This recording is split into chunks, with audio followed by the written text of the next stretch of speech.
Good afternoon and welcome to the first Bureau of Business Research webinar of our Spring 2018 series, where we'll be looking at the influence of agricultural clusters on groundwater quality under climate change. This webinar is presented by the Bureau of Business Research, which is part of the College of Business Administration, the College of Business at the University of Nebraska. The Bureau is also part of the Department of Economics within the college. My name is Eric Thompson, and I am the Director of the Bureau of Business Research. I'll be one of the presenters today. The other presenter is Dr. David Rosenbaum. Good afternoon. I'll be presenting for a little while, and then I have to run off to class at about 12:15. I should also mention that Dr. Rosenbaum and I are both faculty members of the Department of Economics here in the College of Business. I should mention a few other features of our webinar before we get started. We will be doing a PowerPoint presentation, but in addition to watching us as we go through the PowerPoint, you have some other features you can utilize, and you can access these features with your toolbar. One feature we have is a chat window where you can chat with other participants in the webinar, which you can access at the bottom of your screen in the center. We also have a question and answer window where you can type in questions that you would like us to answer. We will answer those at the end once we're complete with the PowerPoint presentation. And you can go ahead and ask a question as it occurs to you during the webinar or at the end, whatever your preference is. Another feature of the webinar is we're going to have several polls of webinar participants where we ask your opinion or expectations about a topic that the PowerPoint will cover, and then a little bit later on we'll show you the answer and compare it to the expectations of our webinar participants. So I think with those points made, with those features explained, we're going to go ahead and start to work through our PowerPoint presentation. Again, on summarizing some of our research that we've been a part of, looking at the influence of agricultural clusters on groundwater quality in the future under climate change. Let me mention that our work as economists has been part of a much larger multidisciplinary project here at the University of Nebraska-Lincoln, which was supported by a grant from the United States Department of Agriculture. Our principal investigator, our project leader, is Dr. Shannon Bartelt-Hunt, who is a professor in the Department of Civil Engineering here at the University of Nebraska, and of course some of our other colleagues on the project are other faculty in the Department of Civil Engineering, Department of Community and Regional Planning, and others. So it truly has been a multidisciplinary effort here at the University of Nebraska. We've also had a number of graduate students involved in the research, so we're quite pleased to be part of that larger team. And part of the reason we had this multidisciplinary approach is we really are looking at a variety of aspects of how climate change will influence water quality in the future. In particular, we look at the linkages between agriculture and groundwater quality and how they will likely change in the future under climate variability or climate change. And there's really a two-pronged approach to doing this. First of all, because of the science of soils and so forth and the science of climate change, we would expect in the future, as climate change, climate variability increases, the level of agricultural production that we have in the state right now might have a changed influence on water quality. It could be that certain nutraceuticals or certain fertilizers that are currently in use could, just because of climate change and a changing weather, changing precipitation, they could tend to have a larger or smaller effect on groundwater quality. So that's the direct scientific effect. The part of the research that Dr. Rosenbaum and I have been involved in is the indirect effect because of how human beings and the economy might react to climate variability, to climate change in the future. In other words, because of climate change's influence on things such as productivity, global prices for commodities. We could see a change in the types of agricultural production that occur in the Midwest. And particularly, there could be increases in production of certain types of crops, reductions in production of other types of crops, increases or decreases in livestock production. And so these indirect effects of climate change naturally could also influence water quality. If there's fewer acres involved in agriculture, there'd be less use of pesticides, for example, and that could lead to a change in water quality. Well, now we're at the part of the presentation where we can ask our first poll question. Very interested to see what the members, what the webinar participants think on this one. In the next 10 years, what is your expectation about new confined cattle feeding operations being built here in the state of Nebraska? Would you expect none would be built, a few but no significant additions, a few large feeding operations, or several large feeding operations? So please go ahead, think about that and cast your vote, and we'll go ahead and discuss the answer to that question a few slides down the road in our presentation. This is I guess a chart summarizing the larger research project which we're a part of, and you can see that we've kind of outlined in red our part of the study. So again, you're seeing that direct and indirect effect of climate change on water quality here in this chart. There's a direct effect of climate change on water quality at current levels of human activity in terms of agricultural production. But we're also expecting that climate will alter agricultural production, and that will have an indirect effect.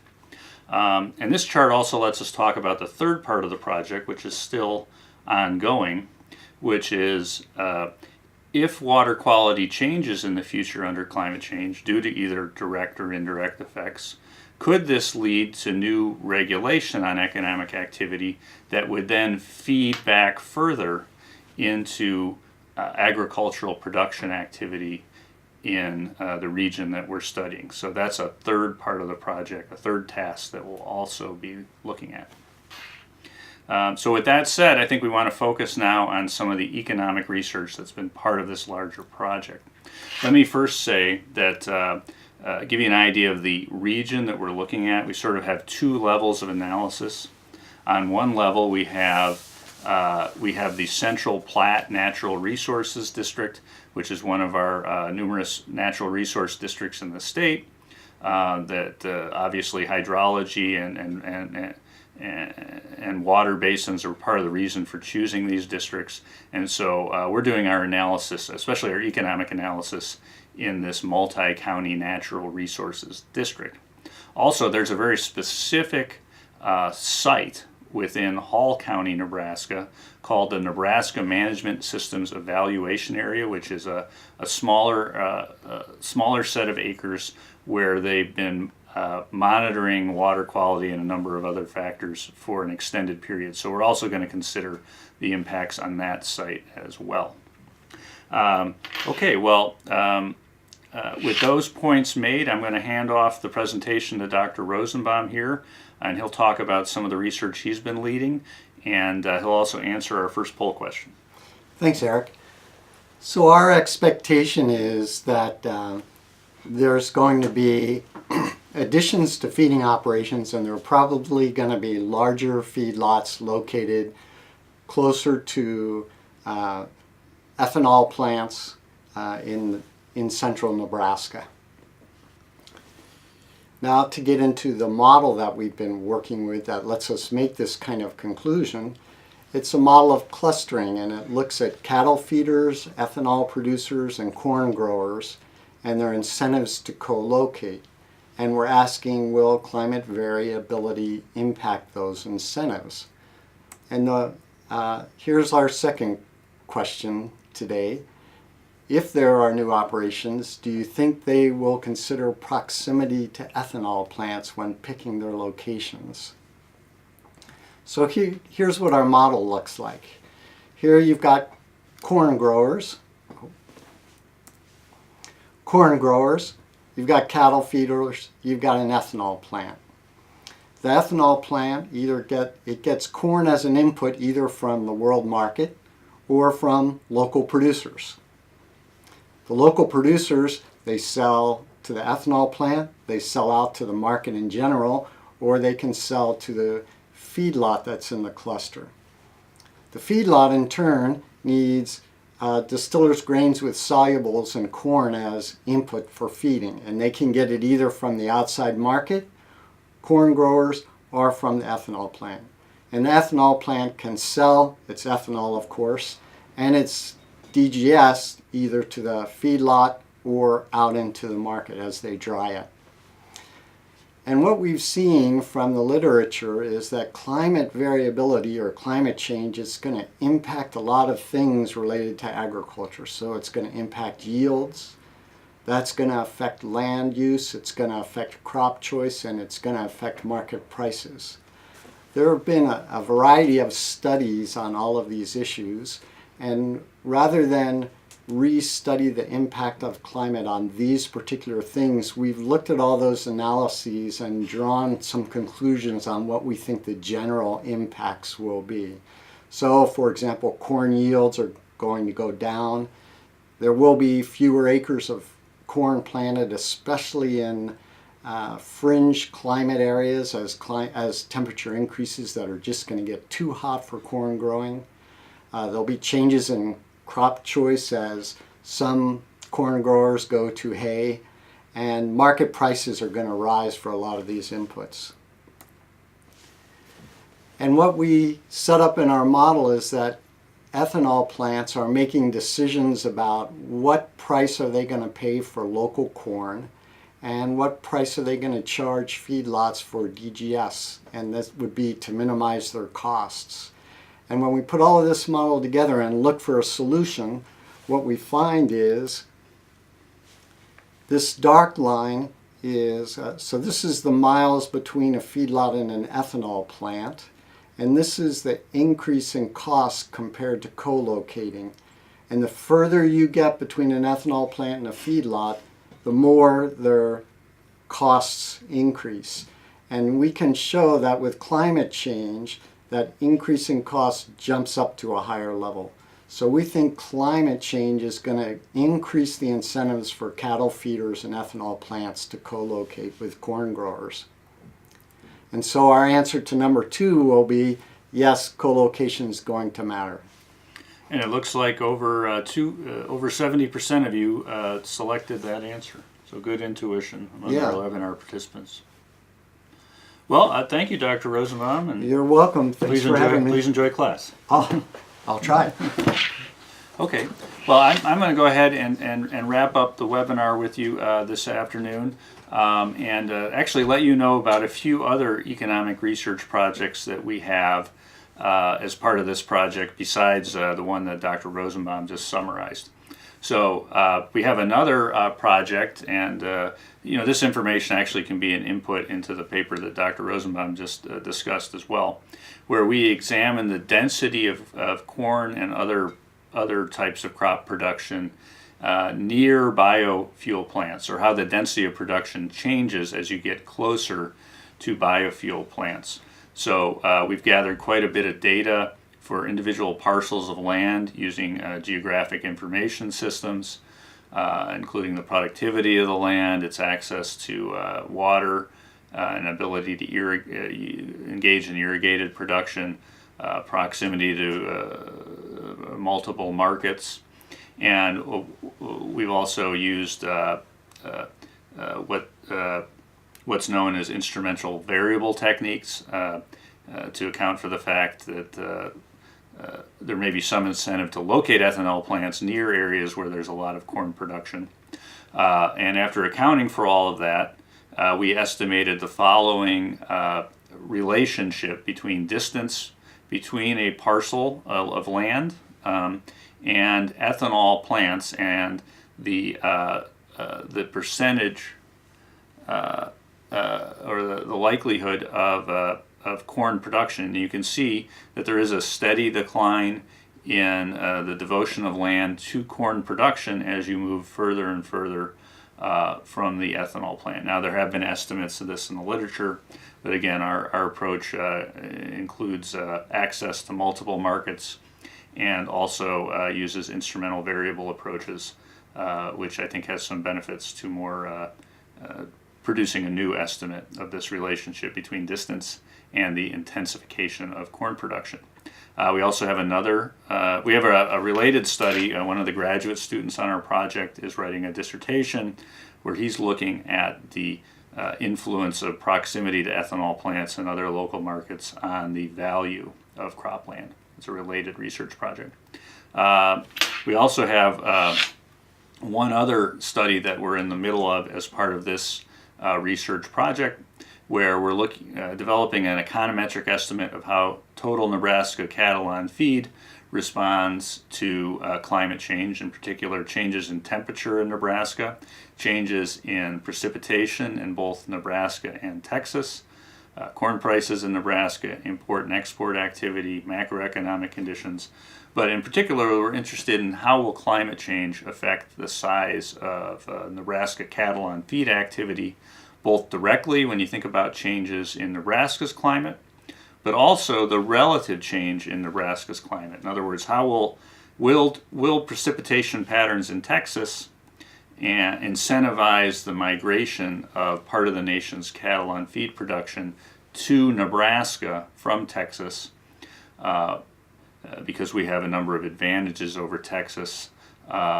In particular, with our healthy Oglala aquifer here in Nebraska, we have a much more reliable annual corn production than a lot of other states in the plains, which may create an incentive for migration of economic cattle activity up to our state.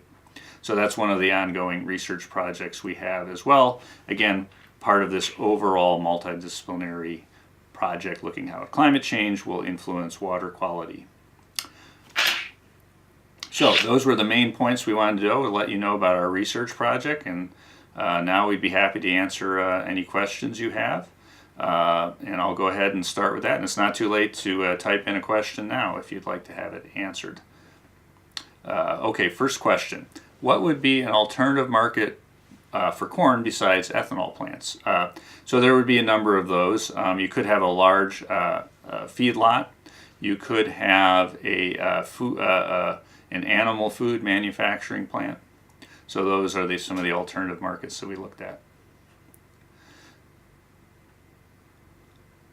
Okay, that was the main question that we received here today. I'll hang on the line here for we'll stay online here for a minute to see if any other questions were answered. Just to give you a little bit or asked. Just to give you a little bit more information here. Here's contact information for Dr. David Rosenbaum. Here's my contact information. I'll also let you know how to stay in touch with the Bureau of Business Research. This project we've described today is just one of our many ongoing projects. We release monthly or twice a month reports about the Nebraska economy. We're going to be releasing reports on our real estate sector as well shortly. And you can receive those monthly reports plus special research projects like the one I described we've been talking about today via LinkedIn, Facebook, Twitter, any of these methods you see here. You can also subscribe to our e-newsletter by sending your preferred email address to bbr@unl.edu. So see that I have had another question. How will increased feedlot and ethanol plant co-location affect the aquifer, i.e. recharge rates or consumption? Well, our project is mostly focused on how the co-location or concentration of agricultural activity might affect water quality. As you know, most types of agricultural activity, whether it's livestock production, crop production, does create some externalities. Whether it's fertilizer, whether it's nutraceuticals, as part of that production process, there usually is some release of contaminants into into the environment, into the soil. Some of those contaminants will make their way and affect water quality. So that was the focus, rather than specifically looking at recharge rates or consumption. I guess I can speculate a little bit on how those things would be affected. I would think that the consumption of water from the aquifer via there would be some incentive to increase the consumption of water in localized areas if corn production is concentrating in the vicinity of ethanol plants. So I think that might be one type of input on that issue, or consequence on that issue. Are there any other questions? Well, again, thank you for participating in our webinar here today. We'll have 3 upcoming webinars here over the rest of the spring semester, so look for those, culminating in our semi-annual forecast for the Nebraska economy, which will be released in June. But thank you again for your time.